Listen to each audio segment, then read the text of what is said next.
বিকেল বেলায় একটি শান্ত নদী। রেজাউল তার ছোট কাঠের নৌকা নিয়ে মানুষ পারাপার করছে।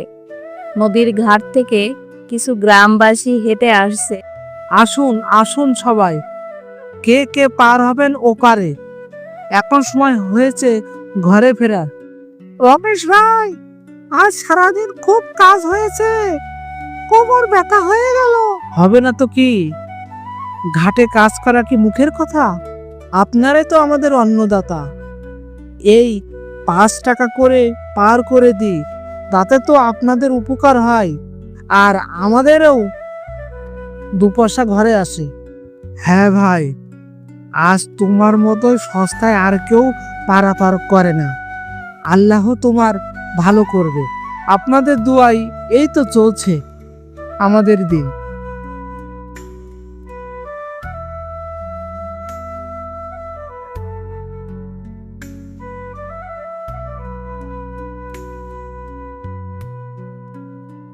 এসেছো?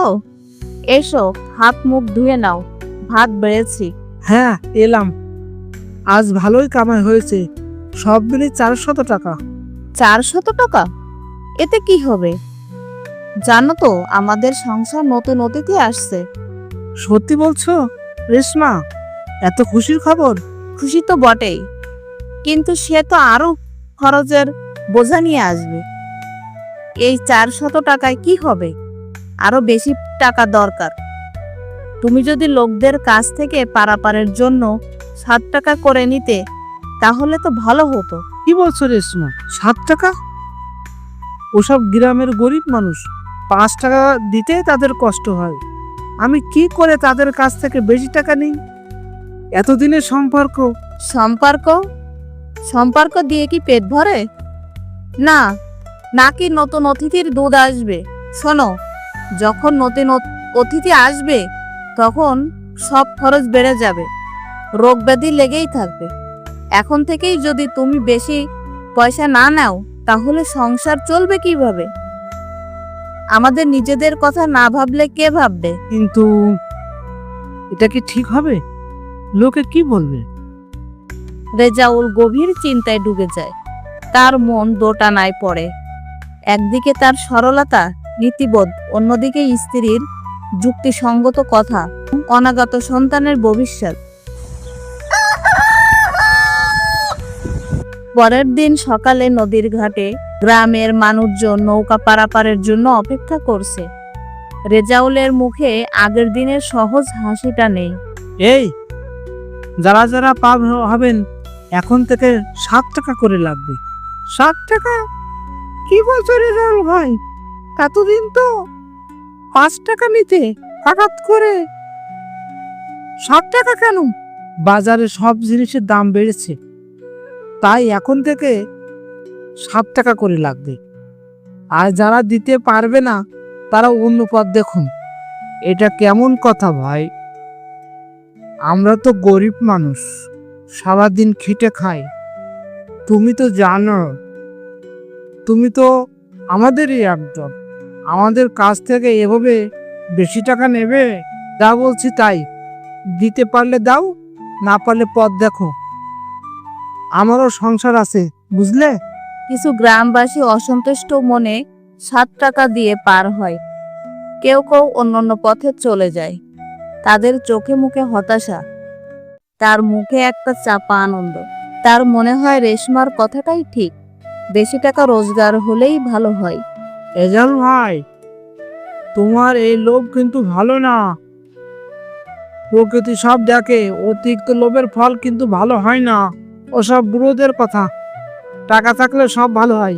গভীর রাত, বাহিরে তুমুল ঝড়, বাতাস শো শো শব্দ বইছে, গাছপালা লণ্ডভণ্ড হচ্ছে, বিদ্যুৎ চমকাচ্ছে, মেঘের গর্জন শোনা যাচ্ছে। রেজাউল ও রেশমা ঘরে বসে আছে। কি ভয়ঙ্কর ঝড়! আগে তো এমন ঝড় দেখিনি। যাক বাবা, আজ অনেক টাকা হয়েছে। রেশমা, তুমি ঠিকই বলেছিলে, এখন থেকে আমাদের আর কোনো চিন্তা নেই। হঠাৎ করে একটা বিকট শব্দ হয়, মনে হয় যেন কোনো বড় গাছ ভেঙে পড়ল। রেজাউল ও রেশমা দুজনেই চমকে ওঠে। ঝড়ের তীব্রতা ক্রমশ বাড়তে থাকে। বিদ্যুৎ চমকে আলোর বাহিরে দৃশ্য দেখা যায়, সবকিছু ভেঙে চুরে যাচ্ছে। কি হলো? ওটা কিসের শব্দ? আমাদের নৌকাটা ঠিক আছে তো? আরে বাবা, নৌকা আবার কি হবে? ওটা তো বাধা আছে, এত ছোট জোরে কিছুই হবে না। কিন্তু ঝড়ের গতি কমে না, সারা রাত ধরেই চলে প্রকৃতির তাণ্ডব। রমেশের মনে যদিও টাকার আনন্দ, তবুও কোথায় যেন একটা অজানা ভয় তাকে কুড়ে কুড়ে খাচ্ছে। ভোরের দিকে ঝড় থামতে শুরু করে।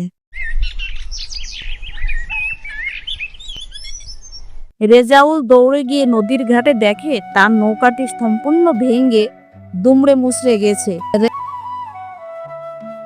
আমার নৌকা, আমার সবকিছু শেষ। রেশমাও ছুটে আসে, নৌকার অবস্থা দেখে সেও হতবাক। গ্রামের অন্যান্য মানুষজনও একে একে সেখানে জড়ো হতে থাকে। দেখলে তো, প্রকৃতির মার অতিরিক্ত লোভের ফল। এই সবই আমার পাপের ফল। আমি বেশি লোভ করেছিলাম, গরিব মানুষের কাছ থেকে বেশি টাকা নিয়েছিলাম। প্রকৃতি আমাকে শাস্তি দিয়েছে। আমার সব কিছু শেষ। আমি কি করে আবার কাজ করব? রেজাউল সম্পূর্ণ ভেঙে পড়ে। তার মনে হয় সে তার অনাগত সন্তান এবং স্ত্রীর ভবিষ্যৎ অন্ধকারে ফেলে দিয়েছে। যখন রেজাউল হতাশায় ডুবে আছে, ঠিক তখন একজন গ্রামের পণ্ডিত মশাই ঘাটের দিকে হেঁটে আসে। কি হয়েছে বৎস? অমন করে কাঁদছ কেন? আমার নৌকা ভেঙে গেছে পণ্ডিত মহাশয়। আমি গরিব মানুষের কাছ থেকে বেশি পয়সা নিয়ে পাপ করেছিলাম। প্রকৃতি আমাকে এই শাস্তি দিয়েছে। আমার সব শেষ হয়ে গেছে। ভেঙে পড়েছে বলে মনে করেছ সব শেষ? প্রকৃতি আঘাত করেছে, আবার পথও দেখায়।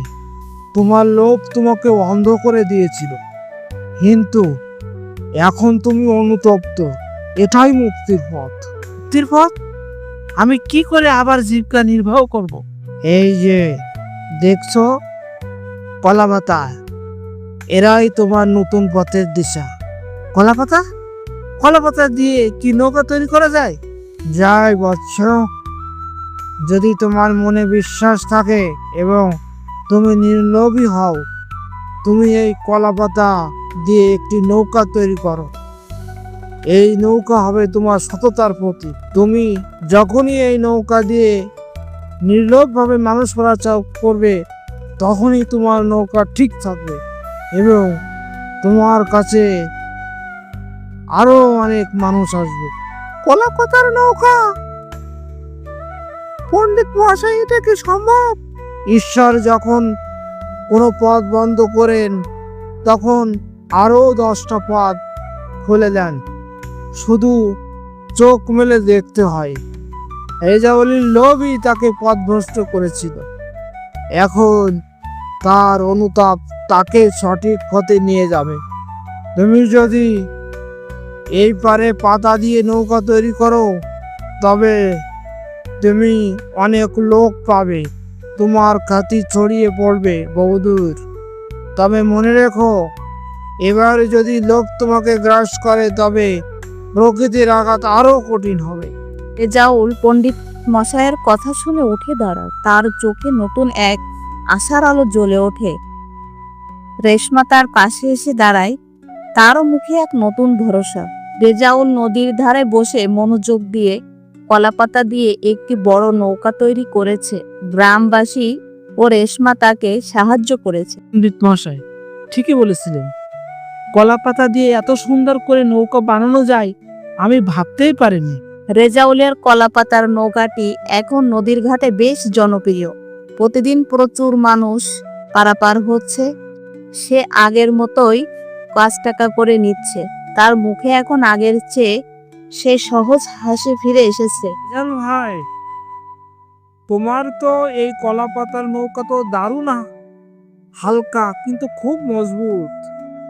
আর তুমি আগের মতোই সেই 5 টাকা নিচ্ছ। এতে আমাদের কত উপকার হচ্ছে। আপনাদের ভালোবাসা। এখন আমি বুঝি, বেশি টাকা রোজগার করলে সুখ হয় না। মানুষের মুখে হাসি ফোটাতে পারে, তখনই আমার প্রকৃত শান্তি।